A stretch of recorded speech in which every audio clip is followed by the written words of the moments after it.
In today's video, I'm basically going to be showing you what you get in the box and basically how I have mine set up in my WRX and basically what map I'm running and what I'm looking to get out of this COBB Accessport. So firstly, you don't get these pairing logos or stickers. I just threw those in there because I got my air oil separator right before this.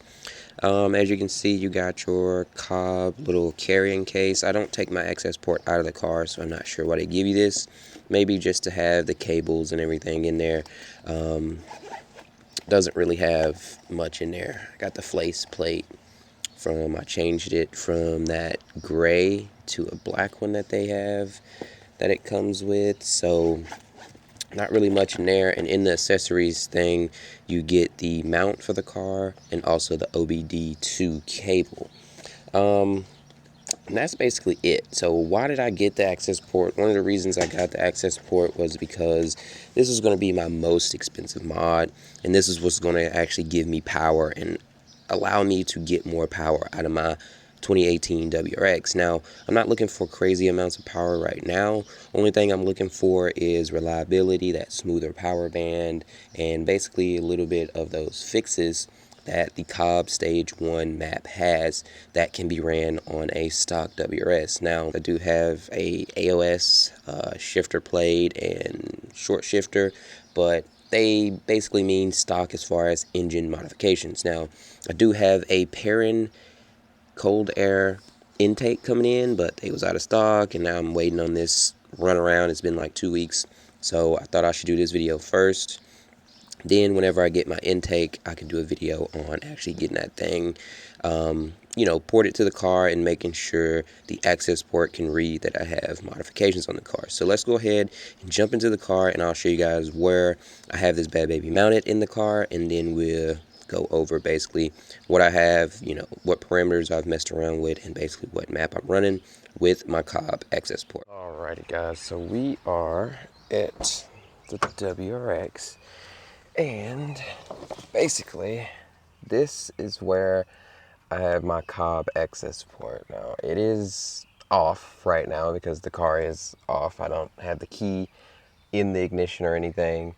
But that's basically where I put my COBB Accessport. Just ran the cable down this A-pillar right here, all the way down to the OBD2 port down there.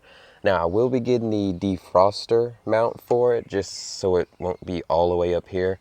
But let me show you guys basically what I've been monitoring on here. So I got the key in the ignition. Everything's all lit up. Everything's starting up like it normally does. And as you can see here, I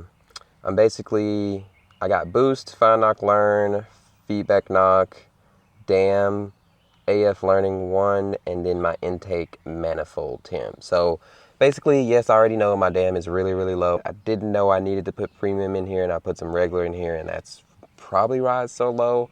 I've been getting positive feedback learning, so I'm hoping that it's actually gonna drive itself back up. I was at 1.0 when I staged, when I flashed the stage 1 COBB map, but I had that bad gas in there and it dropped down like a stone. So right now I am running 93. I am on the 91 OTS tune. I've been getting little to no feedback knock like throughout the day, unless I got like the AC on or something like that. Other than that, I've been getting some really, really good readings. Only thing that's concerning me is that dam. But other things you can do here on the Accessport, of course, you can change the gauge layout and everything. You can also, you could do performance, so you can do 0 to 60 and your quarter mile if you wanted to do logs of that. You have troubleshooting, so any codes or anything on your dashboard, you'll be able to check out and see what's going on with those. You're also able to do some tuning stuff in here.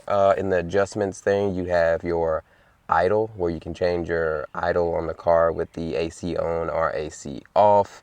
You can restore your OTS map, you can change your OTS map, change your ECU map. You can do just about everything there in the tuning category that you want to do to basically, make some adjustments to your car. Now, the last one is going to be uninstall. Now, this is going to be if you're getting rid of the Accessport or getting rid of the car.